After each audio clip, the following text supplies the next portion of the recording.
Guys, in today's video, I'm gonna talk about how to fix Telegram load-in problem.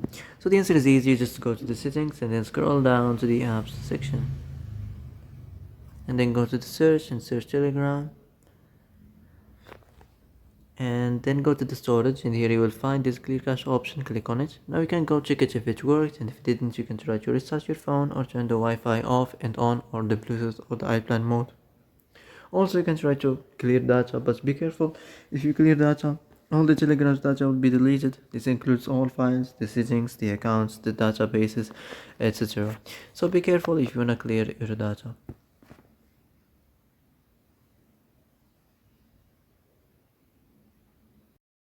So that's it for today's video. I hope this is the answer you've been looking for. If you like this video, don't forget to like and subscribe, and see you in the next video.